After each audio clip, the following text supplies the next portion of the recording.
America Meditating Blog Talk Radio Show. We collect wisdom, hear stories, and inspire each other. I'm Sister Jenna. Tune in live from Monday through Friday at 8 a.m.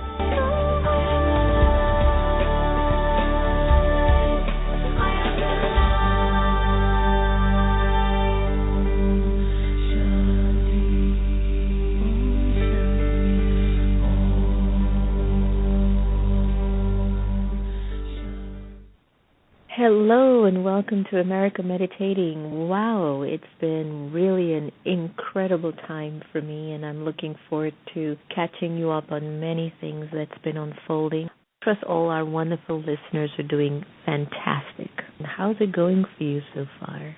Are you able to fulfill the commitments that you made for your resolutions?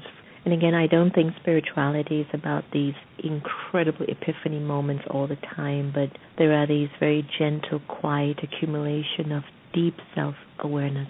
And I think that is so important for us to get some clarity on what is real spirituality and how we really need to function, especially in this time where fear is so overwhelming. And you might have heard in the news recently about the shooting in Baltimore Mall, and again, the violence prevails, and we are continuously needing to check ourselves and what's going on.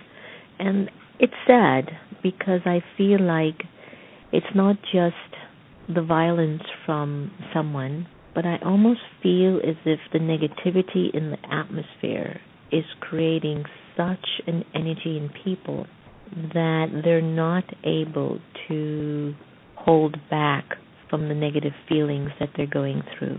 And with that being said, I would like us to really hold all of these souls that are being troubled emotionally and mentally in pure thought and pure vibrations. We generally focus on the victims and we tend to hate the perpetrators. But there must be a vacuum in the perpetrator in which if we don't understand where it came from and what's happening, what's going to happen when I have my moments of my vacuum and I need someone to help me and bring me through some rough patches within my own journey. So please let us just take a moment of silence and let us hold these beautiful souls in the spirit of light and might, and we'll take this moment to relax in bliss, one of our songs on Flying Free, as we engage in a conversation on fear and trust and how we can live a more trust-filled life in a world that seems so scary. So let's breathe in and just enjoy Flying Free by Bliss.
Oh, beautiful, beautiful. Flying home, letting go of all these things that are just clouding our consciousness and our mind and making us do things that when we actually reach a state of consciousness and the conscience comes knocking on the door of our mind and saying, what did you just do? We dedicate that song to all of you who are just struggling with finding your thoughts clearly, and we recognize your pain and wish for you to be able to step out of it and do get some help. So you are listening to the America Meditating Radio Show. Let's move towards Sister Gita as she shares with us maybe something on trust, because today's conversation will be on trust in a world that's become very scary, and we're going to elaborate more on that. So, Sister Gita, what do you have for us today? Feels good being here again. Good morning. Okay, so I'm taking this extraction from Companion of God, Daddy Yankee's book, and the topic is on trust. Trust is essential if you want to help people. There are two kinds of trust: trusting others and getting others to trust you. People will naturally start trusting you when they see you overcoming problems in a reliable and constant way. However, a more powerful and long-term way of gaining people's trust is to give them the experience of your trust in them. This is an art which can be cultivated by the following: never listen to gossip, and never foster it yourself. Form neither judgment nor opinions. Rather, be spiritual and clean in your feeling. Learn to develop good wishes for others. This will be the ultimate measure of your ability to trust. Sister Jenna has this quality. She will give her hand back to new people in Belize or such trust. Anyway, thank you and have a day full of trust. Om Shanti. Thank you, Sister Gita. That was very beautiful. And trust is a huge topic.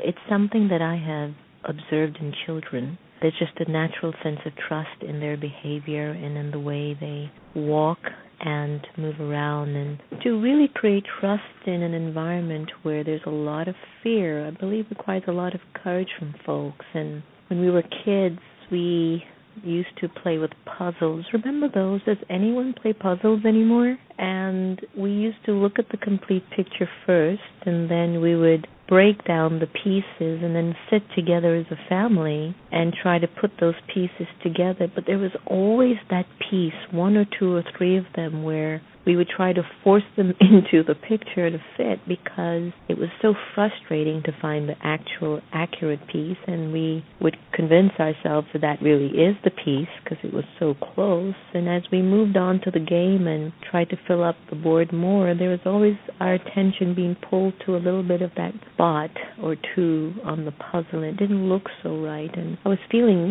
we would feel a little bit of that tension mounting up little by little, because we hate to get to the end of a game and feel like it really wasn't complete or we missed something. And I feel that we struggle with trust from the get-go when we try to force certain pieces into our lives that really don't belong there. And we forget about the piece that we forced into that aspect of our lives. And time moves on and more experiences are accumulating, and the natural root that takes place from that then starts to breathe this kind of a fear within ourselves.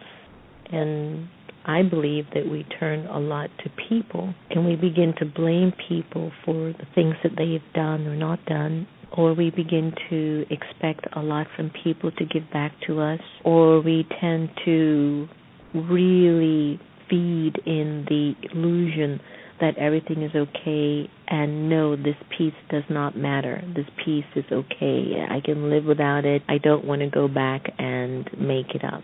There's so many things that can emerge. But that fear is breathing in us a little bit at a time, and we can feel the struggles where we're not flowing because that lack of trust is holding us back from living truthfully as a person. And when I can't be truthful in my dealings, it means I am trying to uphold an illusion of some sort of a desire that even we don't know what it is. But if you can't be truthful, it is a desire. And I'm remembering a brother who's very honest and very open with his family and his spouse, and he gets a lot of reaction from them because of his honesty. I believe if he didn't have enough spiritual wisdom, he would perhaps begin to believe, see what I get when I'm honest? I get this, and I get that, and I get this, and I get that. But actually, in time, the storm will subside, and he will see the fruit of his honesty, which is actually a very deep-rooted seed that he's planting for many generations to come. Fear is increasing because of vice. Trust is reducing because of vice. When we can replace vices into virtues and vices into the original innate qualities of the soul, not only will our trust begin to re-emerge fully, but we will walk on this planet with a sense of fearlessness. You know, when there is a relationship with a personality or a soul that's extremely powerful, you feel like you're very comfortable. You ever walk down an alley alone and felt that? Very insecure. And wherever there's insecurity, fear feeds in that. Walk in a dark street by yourself or get in your car in a parking lot. Walk in a parking garage at 11 o'clock at night with no one around and check what you're thinking. How every little sound sounds like, where's my pepper spray? And so there's this natural sense of really being very mindful that if there's any sense of insecurity in me, I can see that the fear is somewhere breathing its breath on us. And by turning inwards and forging this companionship with that energy of light, which is an abstract energy, true, which we call God, or Allah, or Jehovah, or Shiva, or Krishna, Bhagwan, Ishwar, Prabhu. Islam has 99 names to God, who has no body. In Hinduism, there's 108 names to God. There are 33 million of those. But regardless of the fact, each name carries a particular purpose. I was saying that I have a friend whose name is called Fulbright. So the meaning of her name means I must always stay full and bright. And if I ever saw her and she wasn't full and bright, then I'd think she's not living up to her name. So we are given names to perform certain deeds, and we've also given God certain names to perform certain deeds. And that's why he has so many names. In meditation and in spirituality, our connection to God is essential to live a fearless life. When we can understand the mechanisms of the soul and accept that I, the soul, am imperishable, immortal, pure, and true, we will move away from an attitude of fear. I want to play with you a little thoughts that I had a few days ago on fear, and just a little narrative, and try to see how that works for you as you hear these components of fear and what they mean, because it's such an uncomfortable energy to live from. To live in fear is to not breathe. It is important to confront the foundation of our fears and the areas that we have distrust. Fear is so rooted in the form of anxiety and family of wounds that lives in the soul. It can be subtle and also very deadly. Do you know what your fears are?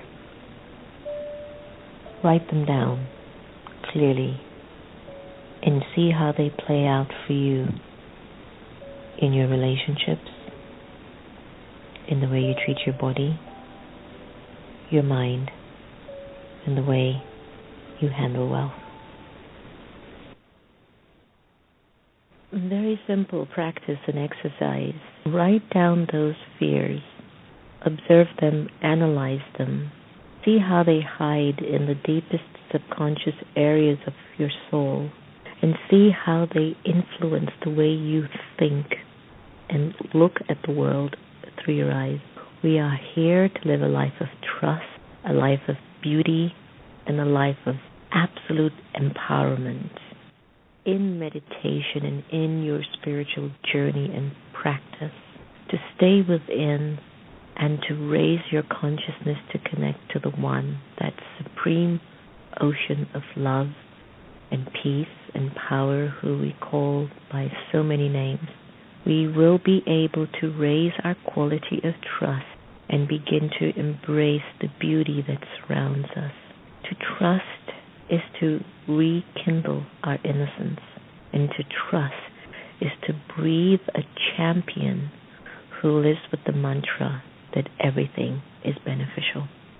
My dear friends, you have been listening to the American Meditating Radio Show, and today we've been sharing a little bit about trust in a fear-based environment, and really the highlight is that trust starts with you, and fear ends with you. And if we can deepen our link to the divine and understand how powerful and pure that energy is in our lives, we will reduce the cycle of fear that's become all too much the norm in our narrative, and we will step up to the plate to become instruments to trust our destiny and trust even the worst person around us, in which that trust within our own fiber will change their intentions. I believe that with all my heart. I'm not telling you that I have done it all the time, but I have seen the proof of my trusting others yielding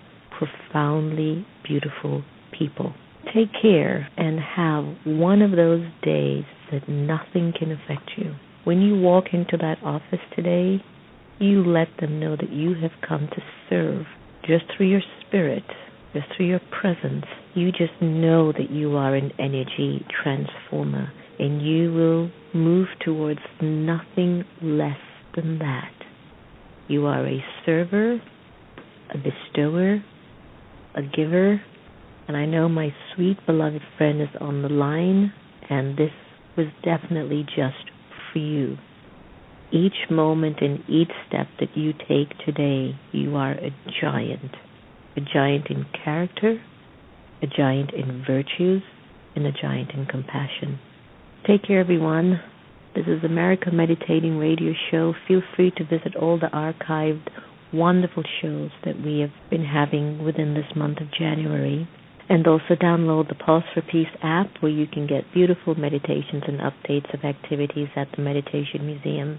Visit the Meditation Museum at www.meditationmuseum.org. Here's wishing you well and giving you some space to just be in your beauty. Lone Space by Bliss will take us to the close of our show, and we wish you a really magnificent day today. Take care.